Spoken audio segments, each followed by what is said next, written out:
धनबाद से खबर सुबह में आई कि 9 लोगों की जिंदगी चाल धंसने से खत्म हो गई।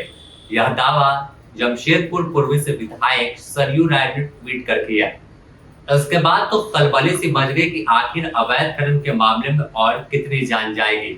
हालांकि इस पूरे मामले पर पुलिस प्रशासन का कोई भी बयान अब तक नहीं आया है और वह इस बात से इनकार कर रहे हैं कि कहीं पर चाल धंसा है और किसी की जान गई है। लेकिन अब खुद सरयू राय और गिरिडीह सांसद चंद्र प्रकाश चौधरी बाघमारा के उस इलाके में जा रहे हैं जहां पर चाल धंसने का दावा अहले सुबह ट्वीट कर किया था। तो अब जिस तरह से अगर देखें तो धनबाद में अवैध खनन का खेल बड़े पैमाने पर होता है और मजदूर जो है कुछ पैसों की खातिर 200 से 300 रुपए उन्हें दिहाड़ी के तौर पर माफिया देते हैं और अवैध खनन का काम शुरू करवा देते हैं। इन तमाम काम जो है पुलिस प्रशासन के नाक के नीचे होता है। बीसीसीएल के या सीसीएल जो भी खदान वहां पर धनबाद चलती है उसके तमाम प्रबंधक भी आंख बंद कर पड़े रहते हैं। नतीजा होता है कि आए दिन चाल धंसती है अवैध खनन के दौरान और लोग उसमें समा जाते हैं। अगर हाल की घटना को देखें तो रामगढ़ और हजारीबाग में भी ऐसा मामला सामने आया था कि अवैध खनन के दौरान कोयला खदान धंस गए और उसमें 4 मजदूर जिंदा समा गए थे।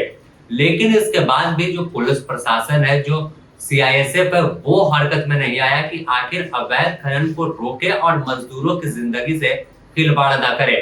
माफिया मोटा पैसा इस अवैध खनन के जरिए कमाते हैं और उसकी रकम कई जगह बढ़ती है। यह बार बार खुलासा होता रहा है, लेकिन मजदूर 200 से 300 रुपए की खातिर अपनी जिंदगी दांव पर लगाते हैं।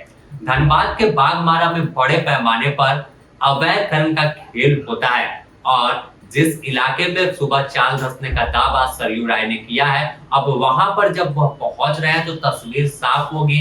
तमाम मीडिया कर्मी वहां पहुंचेंगे, उनके कैमरे जाएंगे और वह रोते बिलखते परिजन से जब बात करेंगे कि आखिर मामला क्या था, कितने मजदूर उसमें दबे हैं, क्या 9 का आंकड़ा जो है वो सही है या आंकड़ा और आगे बढ़ेगा, तो तमाम चीजें हैं, जो तमाम जानकारी है वो निकल कर सामने आएगी। लेकिन कई बार देखा गया है कि जब अवैध खनन के दौरान चाल धंसता है, पुलिस इस पूरे मामले से किनारा करती है और इनकार करती है, क्योंकि अगर जहां कबूला अवैध खनन के दौरान हादसा हुआ तो सवालों के घेरे में आ जाएंगे।